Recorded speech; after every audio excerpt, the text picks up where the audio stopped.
তোমরা যারা ক্লাস 11 অর্থাৎ একাদশ শ্রেণীর সেকেন্ড সেমিস্টারের ছাত্রছাত্রী আছো এবং তোমাদের যাদের হিস্ট্রি বা ইতিহাস সাবজেক্টটি রয়েছে, আজকের ক্লাসটা শুধুমাত্র তোমাদের জন্যই। আজকে ক্লাসে আমি তোমাদের প্রথম অধ্যায় থেকে খুবই গুরুত্বপূর্ণ একটি 8 নম্বরের বড় প্রশ্নের উত্তর নিয়ে আলোচনা করব। আমি সরাসরি প্রশ্ন এবং তার উত্তরের আলোচনায় চলে যাচ্ছি। তোমরা গুরুত্বপূর্ণ প্রশ্নের উত্তরটি দেখে নাও।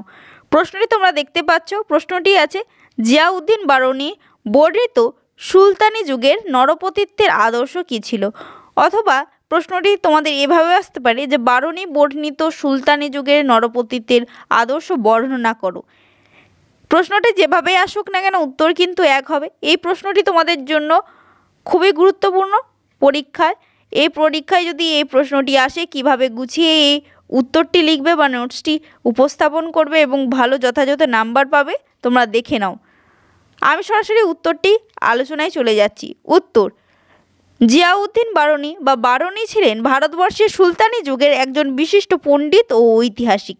তিনি তার ফতোয়াই জাহানদারি গ্রন্থে মধ্যযুগের সুলতানদের নরপতিত্বের আদর্শ বিষয়ে বিশদভাবে আলোচনা করেছেন। এ থেকে সমকালীন সুলতানদের নরপতিত্বের আদর্শ সম্পর্কে স্পষ্ট ধারণা লাভ করা যায়, অর্থাৎ জ্ঞান লাভ করা যায়। জিয়াউদ্দিন বারনী বা বারনী বর্ণিত সুলতানি যুগের নরপতিত্বের আদর্শ, এর সাব পয়েন্টগুলো তোমরা দেখে নাও। প্রথম পয়েন্ট কি আছে? সুলতান ঈশ্বরের প্রতিধ্বনি। সুলতান কি ঈশ্বরের প্রতিধ্বনি। জিয়াউদ্দিন বারনী বা বারনী বলেছেন ঈশ্বরের প্রতিধ্বনি হচ্ছে সুলতান বা শাসক।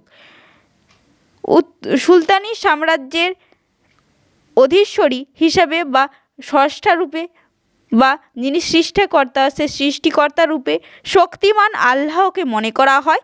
আল্লাহই রাজ্যপাট কিংবা দেশ শাসন করার জন্য একজন করে প্রতিনিধিকে পাঠান। জিয়াউদ্দিন বারনীর মতে সুলতান হলেন ঈশ্বরের প্রতিধ্বনি। সুলতান কি ঈশ্বরের প্রতিধ্বনি।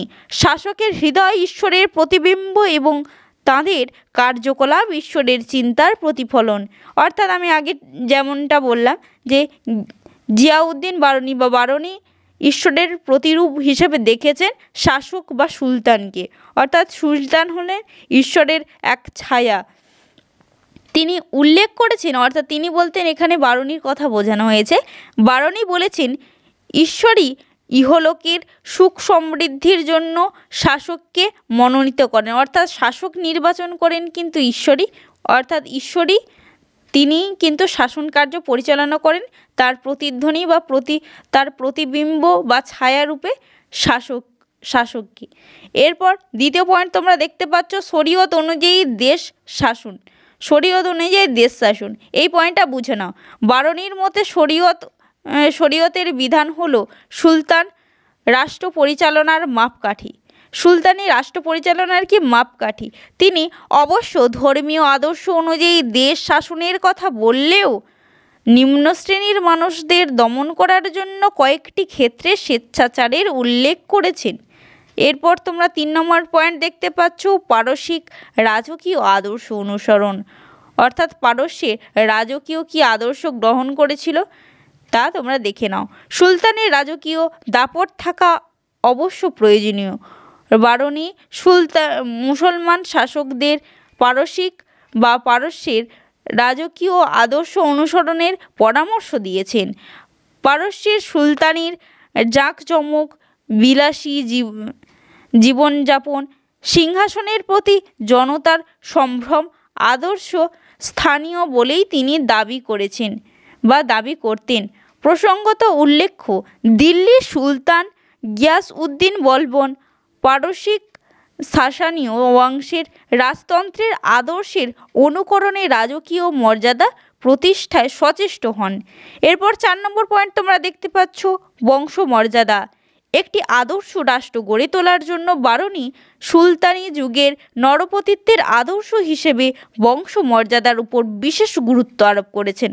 তার মতে সুলতান উচ্চ বংশমর্যাদার অধিকারী হলে কি প্রজাদের স্বাভাবিক আনুগত্য, অর্থাৎ প্রজাদের বৈধতা পাবে, স্বাভাবিক আনুগত্য লক্ষ্য করা যায়। এরপর তোমরা 5 নম্বর পয়েন্ট দেখতে পাচ্ছ, প্রজাদের কল্যাণ সাধন ও ভূমি রাজস্ব আদায়। সুলতানি যুগের নরপতিত্বের আদর্শ, যে আদর্শ বারনী তুলে ধরেছেন, সেখানে প্রজাদের কল্যাণ সাধন ও রাজ্যের উন্নতির জন্য তাদের রাজস্বের উপর গুরুত্ব আরোপ করা হয়েছে। এরপর পরবর্তী নোটসটি তোমরা দেখে নাও। বারনী অমুসলমানদের কাছ থেকে, অর্থাৎ যারা মুসলমান ছিল না তাদের কাছ থেকে খারাজ ও জিজিয়া কর আদায়ের কথা বলেছেন। অন্যদিকে মুসলিমদের থেকে জাকাত নামক রাজস্ব সংগ্রহের উপর জোর দিয়েছেন, অর্থাৎ মুসলিমদের থেকে কি জাকাত কর সংগ্রহ করত, আর অমুসলমান শ্রেণী যারা ছিল তাদের কাছ থেকে খারাজ ও জিজিয়া কর আদায় করত। এরপর তোমরা 6 নম্বর পয়েন্ট দেখতে পাচ্ছ, রাষ্ট্রীয় আইনের ধারণা। বারনীর রচনায় রাষ্ট্রীয় আইনের ধারণার প্রতিফলন ঘটতে দেখা যায়। তিনি শরীয়ত আইন অনুযায়ী রাষ্ট্র পরিচালনার উপর জোর দিলেও ভারতে তার যথাযথ প্রয়োগ ঘটানো সম্ভবপর ছিল না। তাই বারনী জানিয়েছেন, সুলতান রাষ্ট্রের বৃহত্তর প্রয়োজনের নির্দেশনামা বা জাওয়াবিত জারি করবেন। অবশ্য এই নির্দেশনামা সম্পূর্ণরূপে ইসলামীয় আইনের সঙ্গে সামঞ্জস্যপূর্ণ নাও হতে পারে, তবুও রাষ্ট্রীয় স্বার্থে সুলতান থেকে সাধারণ মানুষ সবাই এই জাওয়াবিত অনুসরণ করতে বাধ্য থাকবেন। ফতোয়ায়ে জাহানদারি অনুযায়ী, অর্থাৎ বারনীর যে লেখা ফতোয়ায়ে জাহানদারি এই গ্রন্থটি বা বইটি থেকে জানা যায়, সুলতানদের অন্যতম কর্তব্য হলো শরীয়তি আইন সংরক্ষণ করা, অর্থাৎ শরীয়তের যা ভাষ্য বা আইন রয়েছে তা মান্য করা, যথাযথ মর্যাদা দেওয়া। এরপর 7 নম্বর পয়েন্ট তোমরা দেখতে পাচ্ছ। 7 নম্বর পয়েন্ট আছে মন্ত্রণা সভা গঠন। সুলতানি যুগের নরপতিত্বের আদর্শ হিসেবে গিয়াসউদ্দিন বারনী অভিজ্ঞ ও বিচক্ষণ আমিরদের নিয়ে মন্ত্রণা সভা গঠনের কথা বলেছেন। এই সভাকে সুলতানকে প্রয়োজন মতো পরামর্শ দিতে সাহায্য করবে। সুলতান উক্ত মত সম্পর্কে বিবেচনা করবেন এবং পরিশেষে অধিকাংশের মতের ভিত্তিতে সিদ্ধান্ত নেবেন। অর্থাৎ সুলতান কি করবেন, সকলের থেকে বিচার করার সময় সকলের থেকে মত সংগ্রহ করবেন এবং নিজের মতো বিবেচনা করে তিনি অধিকাংশের মতে বিবেচনা করে তিনি সিদ্ধান্ত নেবেন। এইভাবে বারনী সুলতানি শাসকদের নানাভাবে সক্রিয় রাখতে চেয়েছিলেন। যদিও সুলতানি যুগের নরপতিত্বের আদর্শ সম্পর্কে তার অর্থাৎ শাসকের বক্তব্য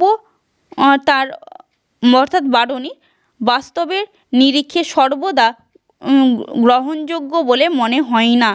এই ছিল আজকের ক্লাসে একটি গুরুত্বপূর্ণ বড় প্রশ্নের আলোচনা। ভালো লাগলে অতি অবশ্যই লাইক করো, শেয়ার করো বন্ধুদের। খুব সরলভাবে লেখা রয়েছে নোটসটি, তোমাদের আশা করি পড়তে বা বুঝতে কোনো অসুবিধা হবে না। অল্প অল্প করে মুখস্থ করো, লেখো, পরীক্ষা আসলে অবশ্যই লিখে আসতে পারবে। আজকের ক্লাসটা এই পর্যন্তই।